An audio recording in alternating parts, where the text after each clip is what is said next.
Finally WBSSC group C ও group D এর result কবে বেরোচ্ছে, কমিশন কোন তারিখ ঠিক করলো রেজাল্টের, কম্পিউটার সার্টিফিকেট থাকলেই কি 15 নম্বর পাওয়া যাবে, টাইপিং স্পিড কত জরুরি, সেই সঙ্গে বলবো সমস্ত জেলার কাট অফ কি এক হবে না আলাদা হবে এবং আপনার জেলার ভ্যাকান্সি কত, এবং এখানে কাট অফ হিসেবে আলোচনা করব আজকের ভিডিওতে region wise, medium wise, gender wise, caste wise, plus caste অনুযায়ী কি কাট অফ আলাদা হবে এবং লড়াইটা কেমন হতে চলে, সে সমস্ত রিজিয়নগুলোর আন্ডারে কোন কোন ডিস্ট্রিক্টগুলো পড়ছে, আর সব থেকে বড় প্রশ্ন যে কাজের অভিজ্ঞতা না থাকলে কি পিছিয়ে পড়বে, 5 নম্বর বোনাস কারা পাবে, সমস্ত প্রশ্নের সমাধান আজকের এই ভিডিওতে থাকছে। So let us start.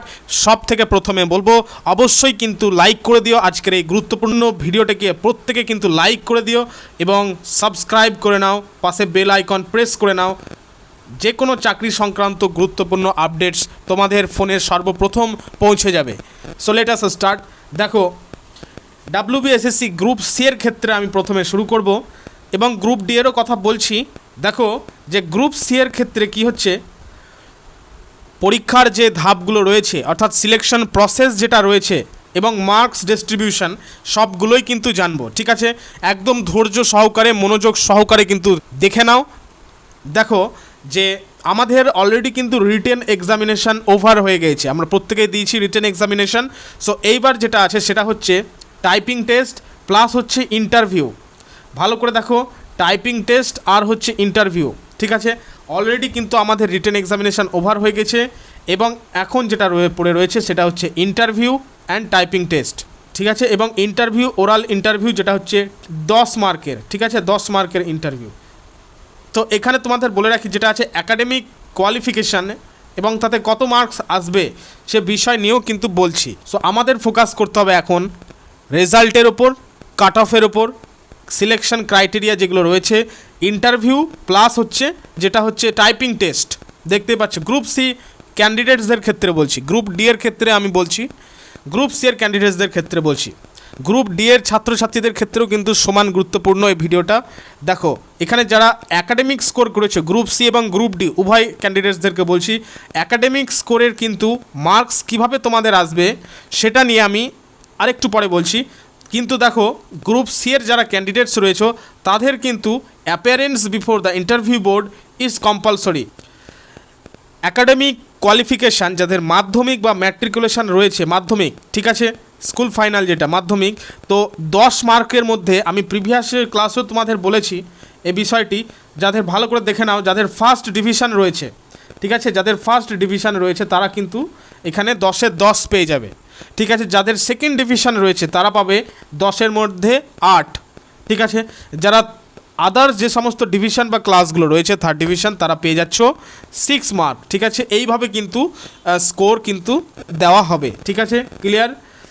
বললাম তোমাদের যে মাধ্যমিকের রেজাল্টের ওপর 10 মার্কের থাকবে হচ্ছে ইভ্যালুয়েশন, যেটা হচ্ছে গ্রুপ সি এর ক্যান্ডিডেটদের ক্ষেত্রে বলছি। ম্যাট্রিকুলেশন যারা ক্লিয়ার করে দিয়েছো তাদের ক্ষেত্রে যদি ফার্স্ট ডিভিশন হয় 10-এ 10 পাবে, সেকেন্ড ডিভিশন হলে 8 পাবে এবং থার্ড ডিভিশনে মার্কস 6 আসবে, ঠিক আছে?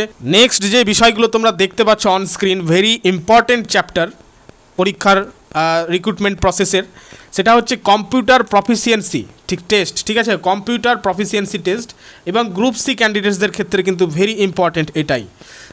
যাদের ইন্টারভিউয়ের স্কোর কম থাকবে তাদেরকে কিন্তু টাইপিং বা এই কম্পিউটার প্রফিসিয়েন্সিতেই কিন্তু নাম্বারটা তুলে নিতে হবে, ঠিক আছে? দেখো যেটা টাইপিং স্কিল তো তোমাদের থাকছেই, যেখানে তোমাদের যদি আমি এখানে জুম করে তোমাদের দেখিয়ে দিই, ভালো করে দেখো, অ্যান্ড অ্যাকুরেসি টেস্ট, ঠিক আছে? যারা ইংলিশে টাইপিং করছো বা ইংলিশে যারা দিচ্ছ তাদের ক্ষেত্রে কিন্তু 20 WPM মানে হচ্ছে 20 ওয়ার্ড 20 ওয়ার্ডস পার মিনিট, ঠিক আছে? 20 WPM এবং 20 WPM যেটা বললাম, এবং যারা বাংলায় টাইপিং দিচ্ছ তাদের ক্ষেত্রে হচ্ছে 10 WPM অর্থাৎ 10 ওয়ার্ডস পার মিনিট, ঠিক আছে? এই বিষয়টা কিন্তু মাথায় রাখতে হবে এবং এখন থেকেই কিন্তু টাইপিং প্র্যাকটিস স্টার্ট করে দিতে হবে। সো যাই হোক, নেক্সট যে বিষয়টা তোমাদের জানতে হবে সেটা হচ্ছে MS অফিস ফান্ডামেন্টালস যেগুলো রয়েছে, যেগুলো হচ্ছে অ্যাকচুয়ালি প্রফিসিয়েন্সি ইন বেসিক জায়গাগুলোকে তোমাদের পড়ে রাখতে হবে, ঠিক আছে? যেমন MS word, excel, PowerPoint, যেগুলো থিওরি প্লাস হচ্ছে প্র্যাকটিক্যাল, তোমাদেরকে বাড়িতে বা কোনো কম্পিউটার সেন্টারে গিয়ে কিন্তু বিষয়গুলোকে একদম পুরো রিভিশন দিয়ে নিতে হবে। এবং তোমরা ভাবছো এখন যে রেজাল্ট কবে বেরোবে, আমি তো কম্পিউটারের জন্য প্রিপারেশন নিব, কিন্তু কিভাবে নিশ্চিত হব যে আমি কোয়ালিফাই করব কিনা, সে বিষয়টাও কিন্তু বলছি, জাস্ট একটু পেশেন্স, ধৈর্য রাখো। নেক্সট যে বিষয়টা জানতে হবে সেটা হচ্ছে দেখো ইন্টারনেট ইউসেজ সম্পর্কে, এগুলো কিন্তু ইন্টারভিউ ধরা হবে, প্লাস কম্পিউটার প্রফিসিয়েন্সি টেস্টের ক্ষেত্রেও কিন্তু এগুলোকে চেক করে নেওয়া হবে, যেখানে তোমাদের ইন্টারনেট যে ইউসেজগুলো রয়েছে যেমন skill in using email, web browsing and basic online operations, এই চ্যাপ্টারটা সম্পর্কে জানতে হবে রেজাল্ট বেরানোর পর। এবং তাছাড়াও কিন্তু আর কয়েকদিনের মধ্যেই তোমাদের এই বিষয়ে এই কম্পিউটার প্রফিসিয়েন্সি সাবজেক্টের ওপরেই কিন্তু থরো একটা ক্লাস দিয়ে দেওয়া হবে। উইন্ডোজ ওএস বেসিক্স, যেগুলো অপারেটিং সিস্টেম, ওএস মানে অপারেটিং সিস্টেম, ঠিক আছে। এখানে তোমাদের যে বিষয়গুলো জানতে হবে যে understanding of foundational concept and usage in the Windows operating system, এই সাবজেক্টগুলো হয়তো তোমাদের মাথার উপর দিয়ে যেতে পারে, বা যারা কম্পিউটার অ্যাপ্লিকেশানে নিয়ে পড়াশোনা করেছো তাদের কাছে সহজ মনে হতে পারে। তো যাদের কাছে এগুলো কঠিন মনে হচ্ছে, কোনো চিন্তা করার কারণ নেই, চ্যানেলটি সাবস্ক্রাইব করে নাও এবং আমাদের যে হোয়াটসঅ্যাপ চ্যানেল গ্রুপ রয়েছে সেটা ডেসক্রিপশানে লিঙ্ক দেওয়া হয়েছে, অলরেডি ডেসক্রিপশানে দিয়ে দেওয়া হয়েছে, কমেন্টেও পিন করে দিয়ে দেওয়া হয়েছে। সো তোমাদের কাজ হচ্ছে যেটা দেওয়া রয়েছে সেই লিঙ্কে ক্লিক করে আমাদের যে হোয়াটসঅ্যাপ চ্যানেল গ্রুপ, সেখানে বহু ছাত্রছাত্রীরা রয়েছে, প্র্যাকটিস করছে, ডেলি জিকে কুইজ প্র্যাকটিস করছে, চাকরি সংক্রান্ত আপডেটসগুলো পাচ্ছে। তো সেই গ্রুপে জয়েন করে নাও, থরো ক্লাস দিয়ে দেওয়া হবে এসবের ওপর, কম্পিউটারের ওপর, ঠিক আছে। নেক্সট দেখো যে বিষয়টা, নেক্সট যেটা দেখে নেব সেটা হচ্ছে জোন ওয়াইজ কাট অফ, ঠিক আছে। জোন ওয়াইজ যে কাট অফগুলো রয়েছে, দেখো যদি গ্রুপ সি এর কথা বলি, আমি গ্রুপ ডি এর ক্ষেত্রেও বলছি, গ্রুপ সি এর যদি কথা বলি তো গ্রুপ সি এর ক্ষেত্রে দেখতেই পাচ্ছ টোটাল ভ্যাকান্সি হচ্ছে 2998টি, এবং কমিশনের সূত্রের খবর যে 1.6 দিয়ে মাল্টিপ্লাই করে যেই সংখ্যা দাঁড়াবে সেই সংখ্যক ছাত্রছাত্রীকে কিন্তু ইন্টারভিউ প্লাস হচ্ছে কম্পিউটার টেস্টের জন্য কম্পিউটার টেস্টের জন্য ডাকা হবে, ঠিক আছে। সো এখানে যেটা রয়েছে দেখো টোটাল ভ্যাকান্সি 2998টি, এবং সেটাকে যদি 1.6 দিয়ে মাল্টিপ্লাই করা হয় তবে সেটা দাঁড়ায় 4700, ঠিক আছে, 4772 দাঁড়ায়। তো এই 4772 কিন্তু জোন ওয়াইজ ডিফারেন্টভাবে রয়েছে, ঠিক আছে, আলাদা আলাদাভাবে রয়েছে। তো সেগুলো কী কী দেখো, যারা তোমরা ইয়ার ডিভিশনে পড়ছো বা ইয়ার রিজিয়নে পড়ছো, ইয়ার রিজিয়নের মধ্যে কোন কোন ডিস্ট্রিক্ট পড়ছে সেগুলোও আমি বলবো, আরেকটু পরেই বলবো, জাস্ট একটু ধৈর্য রাখো। এনআর রিজিয়নের নর্থ রিজিয়নে কী কী ডিস্ট্রিক্ট পড়ছে, এসইআর রিজিয়নে কী কী ডিস্ট্রিক্ট পড়ছে, এসআর রিজিয়নে কী কী ডিস্ট্রিক্ট এবং ডাব্লিউআর রিজিয়নে কী কী ডিস্ট্রিক্ট পড়ছে, ডিটেলস কিন্তু ভেঙে বলবো।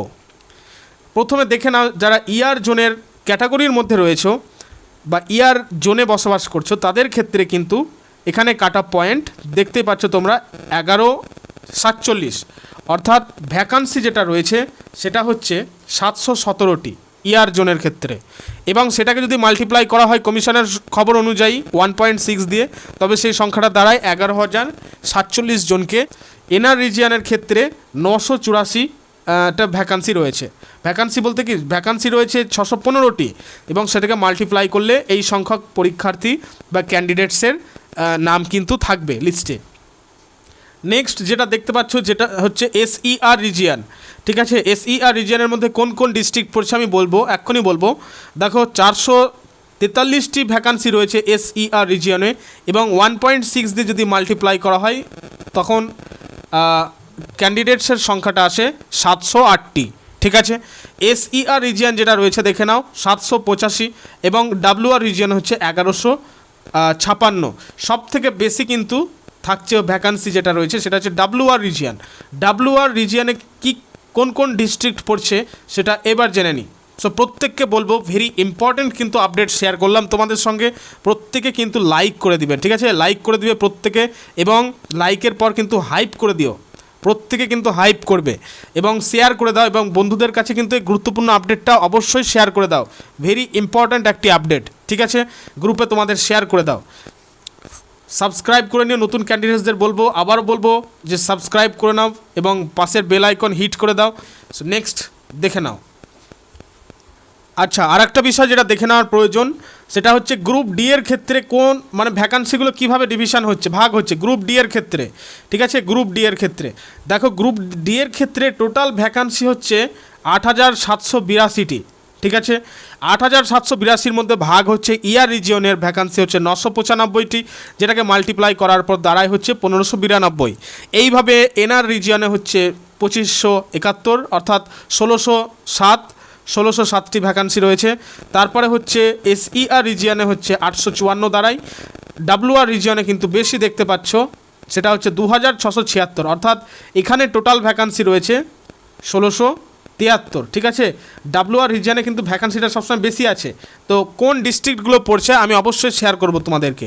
দেখো, এসআর রিজিয়নের 1088। ঠিক আছে, এইবার হচ্ছে যে মেন বিষয়টা, দেখো ইয়ার রিজিয়ন যেটা বলছে সেটাকে বলা হচ্ছে ইস্টার্ন রিজিয়ন, অর্থাৎ পূর্বের। তো সেগুলো হচ্ছে অ্যাকচুয়ালি বীরভূম, তারপরে বর্ধমান, হুগলি, এগুলো কিন্তু ইস্টার্ন রিজিয়নের মধ্যে পড়ছে। ক্লিয়ার? নর্দার্ন রিজিয়ন যেগুলো আছে সেটা হচ্ছে কী আলিপুরদুয়ার, তারপরে দেখো কোচবিহার, তারপরে দক্ষিণ দিনাজপুর, দার্জিলিং, জলপাইগুড়ি, মালদা, মুর্শিদাবাদ এবং উত্তর দিনাজপুর, অর্থাৎ এগুলো হচ্ছে নর্দার্ন রিজিয়নের মধ্যে পড়ছে। সাউদার্ন রিজিয়ন যেটা আছে সেটা হচ্ছে হাওড়া, কলকাতা, সাউথ 24 পরগনা। ক্লিয়ার? তারপরে ডাব্লিউ আর রিজিয়নের মধ্যে যেটা আছে আর কি ওয়েস্টার্ন রিজিয়ন, যেটাতে সবচেয়ে বেশি ভ্যাকান্সিটা দেখতে পাওয়া যাচ্ছে, সেটা হচ্ছে দেখো বাঁকুড়া, পশ্চিম মেদিনীপুর, পূর্ব মেদিনীপুর, পুরুলিয়া। ঠিক আছে, এগুলো হচ্ছে ওয়েস্টার্ন রিজিয়ন। আর সাউথ ইস্টার্ন রিজিয়নের মধ্যে পড়ে Nadia and north 24 Pargana. Clear? এবার টোটাল কিন্তু 20 ডিস্ট্রিক্টের কথাই কিন্তু বলা হয়েছে। তো যাই হোক, ক্লিয়ার? এবার প্রত্যেকের কাছে কোন ডিস্ট্রিক্টে কত ভ্যাকান্সি রয়েছে এবং সেই রিজিয়নগুলো কোন কোন ডিস্ট্রিক্টের মধ্যে পড়ছে সেগুলোও কিন্তু ভেঙে বুঝিয়ে দেওয়া হলো। ঠিক আছে, নেক্সট এবার তোমাদের প্রশ্ন যে কি রিজিয়ন ওয়াইজ কাট অফ আসবে? হ্যাঁ, অবশ্যই রিজিয়ন ওয়াইজ কাট অফ আসবে, এমনটাই কিন্তু আপাতত খবর রয়েছে কমিশনের সূত্রর খবর থেকে। মিডিয়াম ওয়াইজ কাট অফ কিন্তু এ বিষয়টা এখন থাকছে না তোমাদের।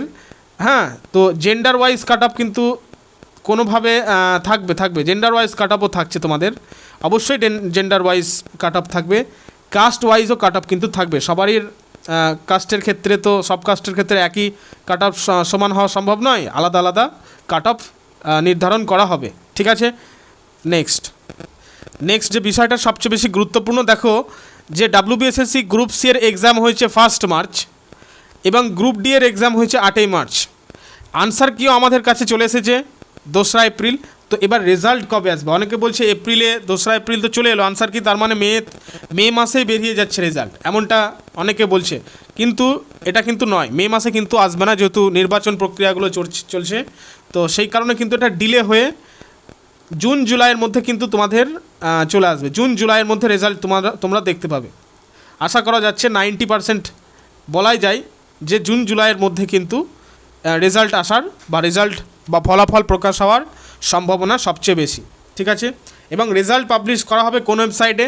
কমিশনের ওয়েবসাইট তোমরা জানো, আমি প্রিভিয়াস যে ভিডিওগুলো দিয়েছিলাম যেখানে একদম ভেঙে বুঝিয়ে দেওয়া হয়েছে যে রিজিয়ন ওয়াইজ কীভাবে তোমরা প্রিভিয়াস ইয়ার কমিশনের যেটা পাওয়া রেজাল্টের পিডিএফ সেখান থেকে দেখে কিভাবে তোমরা নিজেদের জোন ওয়াইজ কাট অফটাকে বের করে নিতে পারবে, সেই ডিটেলস ভিডিও কিন্তু আমরা চ্যানেলে অলরেডি দিয়ে ফেলেছি। সো তোমরা কিন্তু এখনও দেখে না থাকলে সেটা দেখে নিতে পারো। এবার হচ্ছে যে মূল বিষয়টি আমি বলবো যে কাট অফ অ্যাকচুয়ালি কত আসবে বা আসতে পারে, মানে এক্সপেক্টেড কাট অফটা আমি বলবো এবার। সো তোমরা দেখো ভালো করে, আমি গ্রুপ সি এর কথা প্রথমে বলছি। ঠিক আছে, গ্রুপ সি এর কথা প্রথমে বলছি। গ্রুপ সি এর ক্ষেত্রে টোটাল কিন্তু কাট অফ আসবে 75-এর মধ্যে। কিভাবে 75-এর মধ্যে আসলো কাট অফ, সে বিষয় কিন্তু অলরেডি আমি তোমাদের ভিডিও ক্লাস দিয়ে দিয়েছি। তোমরা যারা দেখোনি এখনও পর্যন্ত তারা কিন্তু দেখে নিতে পারো চ্যানেলে গিয়ে। তো এবার বিষয় হলো যে কাট অফ যেটা 75-এর মধ্যে আসবে, তো কত আসবে?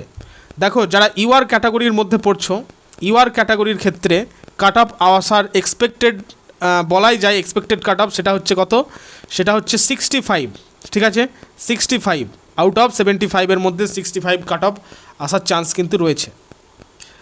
ঠিক আছে, ক্লিয়ার তোমাদের কাছে? এবার যে বিষয়টা সেটা হচ্ছে, দেখো যারা হচ্ছে ওবিসি ক্যাটাগরির মধ্যে রয়েছে, ওবিসি ক্যাটাগরি, ঠিক আছে, ওবিসি ক্যাটাগরির ক্ষেত্রে কাট অফ কত আসার চান্স বেশি? মানে 63।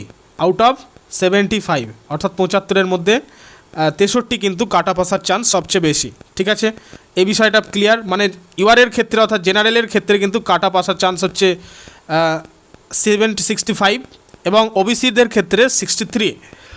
ইডাব্লিউএস ক্যাটাগরির ক্ষেত্রে বলে রাখি তোমাদের, যেটা হচ্ছে কি ইডাব্লিউএস ক্যাটাগরির ক্ষেত্রে কাট অফ আসার চান্স হচ্ছে 60। ঠিক আছে, যারা এসসি ক্যাটাগরির মধ্যে পড়ছো তাদের কাট অফ আসার চান্স আছে 61 এবং এসটি ক্যাটাগরির ক্ষেত্রে 58। এই বিষয়গুলো কিন্তু ভালো করে মাথায় রাখবে। এক্সপেক্টেড কাট অফ বলাই যায় এটা আসবে 90% বলাই যায়। ঠিক আছে, কোশ্চেনের যে ধরন এবং ক্যান্ডিডেটস যে উপস্থিতি সেটা দেখে কিন্তু অবশ্যই বলা যায়। এছাড়া পিএইচ ক্যাটাগরির মধ্যে যারা পড়ছো, পিএইচ ক্যাটাগরির ক্ষেত্রে 55 কাট অফ আসবে। তো এই গেল হচ্ছে গ্রুপ সি এর কাট অফ। এবার আমি যেটা বলবো সেটা হচ্ছে গ্রুপ ডি এর ক্ষেত্রে, গ্রুপ ডি এর ক্ষেত্রে কাট অফ কত আসবে। ঠিক আছে, ইউআরের ক্ষেত্রে বলি প্রথমে।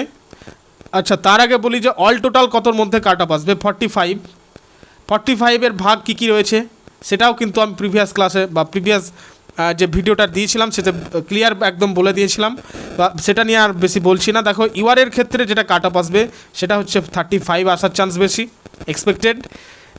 যারা ওবিসি ক্যাটাগরির মধ্যে পড়ছো তাদের কাট অফ আসার চান্স রয়েছে 34 এবং ইডাব্লিউএস যারা ক্যান্ডিডেটস রয়েছে তাদের ক্ষেত্রে বলে রাখি 32 হচ্ছে সেফ স্কোর। মানে এগুলো হচ্ছে অ্যাকচুয়ালি কাট অফ এবং এখান থেকে তোমরা নিজেরা কিন্তু সেফ স্কোর বের করে নিতে পারবে।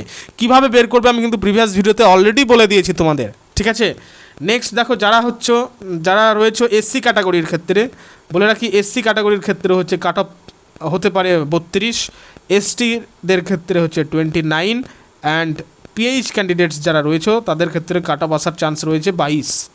ক্লিয়ার? এটা হচ্ছে গ্রুপ ডি এর ক্ষেত্রে এই হচ্ছে কাট অফ। তো এটা কিন্তু একদম এক্সপেক্টেড কাট অফ, যেটা বলাই যায় সব দিক বিশ্লেষণ করে সব দিক ভেবে। তো এই গুরুত্বপূর্ণ আপডেটসটা অবশ্যই কিন্তু বন্ধুদেরকে শেয়ার করে দিও। প্রত্যেককে বলবো অবশ্যই কিন্তু শেয়ার করে দিও বন্ধুদেরকে, লাইক করে দিও আজকের এই গুরুত্বপূর্ণ আপডেটটাকে। এরকম আপডেট কিন্তু নিয়ে আসা হচ্ছে, রেজাল্ট কবে আসবে এবং কমিশনের সূত্র থেকে কোনো রকম যদি খবর থাকে সর্বপ্রথম কিন্তু তোমরা এই চ্যানেলে পেয়ে যাবে। সো অবশ্যই কিন্তু চ্যানেলটিকে সাবস্ক্রাইব করে নাও এবং পাশের বেল আইকন অবশ্যই হিট করে নাও। ক্লিয়ার? সো যাই হোক, থ্যাংক ইউ।